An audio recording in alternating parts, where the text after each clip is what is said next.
যশোরের সারসার পল্লীতে চাঁদা না দেওয়ায় রাস্তার ইট তুলে ফেলার অভিযোগ উঠেছে স্থানীয় বিএনপি কর্মী আরমান হোসেন ডাবলু ও তার সহযোগীদের বিরুদ্ধে।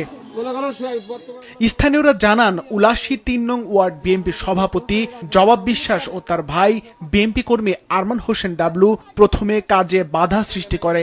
এক পর্যায়ে ঠিকাদারের কাছে মোটা অঙ্কের চাঁদা দাবি করেন তারা। চাঁদা না পেয়ে সম্প্রতি নবনির্মিত এই সড়কের উন্নয়ন কাজ বন্ধ করে ইট তুলে ফেলার ঘটনা ঘটেছে। কন্ট্রাক্টর কোন সময় এসে রাস্তা করি সে চলে গেছে, এবার কারা রাস্তা চলে গেছে হয়ে গেছে। হয়ে যাওয়ার পর আমরা যখন কাজ যাচ্ছি সকালে, সেখান দেখছি রাস্তার ইট তোলা। ঠিকাদারের অভিযোগ, তার কাছে ডাবলু মিষ্টি খাওয়ার নাম করে চাঁদা দাবি করেছিলেন। তা না দিয়ে রাস্তার কাজ শুরু করলে সব ইট তুলে ফেলা হয়। আমি ওখানে কাজ করছিলাম, ওই ডাবলু আমার কাজ প্রথম দিন বন্ধ করে দিয়েছিল। পরে আমি যাই ওখানকার মুরব্বীদের সাথে কথা বলে কাজ করছিলাম, বলে যে ছোট ভাই ভাইয়ের মিষ্টি খাতি খরচ দেবেন এই বলে। পরে যাই হোক আমি বললাম দেখবানে। পরে আমি কাজ করে চলে যাওয়ার পর আমার ইটি উঠায় ফেলেছে। তবে অভিযুক্তদের দাবি, সড়কটি নির্মাণ হলে আওয়ামী লীগ সমর্থিতদের বাড়িতে যাতায়াত সহজ হবে। সড়ক নির্মাণের চাঁদা দাবির বিষয়টি মিথ্যা বলে জানান তারা। রাজনৈতিক ভাবে ভাইরে মনে করেন ফাঁসানো হচ্ছে। ভাই একটা ফ্যাক্ট, উনি 3 গ্রামের দায়িত্ব আছে। এখন অনেকে চাচ্ছে যে ওরে ন্যাং মেরে মনে করেন এই দায়িত্ব আমি পালন করব, ঠিক আছে।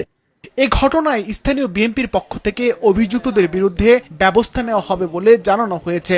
আমরা এই বিষয়ে তদন্ত করছি। এই বিষয়ের সঙ্গে যারাই সম্পৃক্ত থাকবো, যে যত বড় শক্তিশালী লোক হোক, এই নির্বাচনের প্রাক্কালে শুধু নয়, বাংলাদেশের মানুষের নিরাপত্তা নিশ্চিত করার যে দায়িত্ব সেটি আমরা পালন করবো। সেখানে যে যত বড়ই ত্যাগী পরীক্ষিত নেতা হোক, তাকে আমরা জনগণের মুখোমুখি যে দাঁড়াবে তাকে কোনো অবস্থায় মার্সি করবো না। দলের কোনো জায়গায় চাঁদাবাজি হোক এটা আমি চাইনি, বা আমি সেগুলো প্রতিরোধ করছি। এটাও আমরা প্রতিরোধ করছি। ওর বিপক্ষে মেলা রিপোর্ট আছে চাঁদার ব্যাপারে। এর জন্য আমরা খুব সোচ্চার, দল ভাঙিয়ে কেউ যাতে চাঁদা না নিতে পারে আমরা সচেষ্ট আছি। অভিযুক্ত ব্যক্তিকে আটকের জন্য পুলিশের অভিযান অব্যাহত রয়েছে বলে জানালেন সারসা উপজেলা নির্বাহী কর্মকর্তা। পুলিশ তাকে খুঁজতেছে, কিন্তু আমি যতদূর শুনছি যে সে নাকি অস্ত্র নিয়ে মুভ করতেছে। কালকে আরেকবার আমি ওসি সাহেবের সাথে কথা বলবো। এ ঘটনার পর থেকে গা ঢাকা দিয়েছেন অভিযুক্ত ব্যক্তিরা।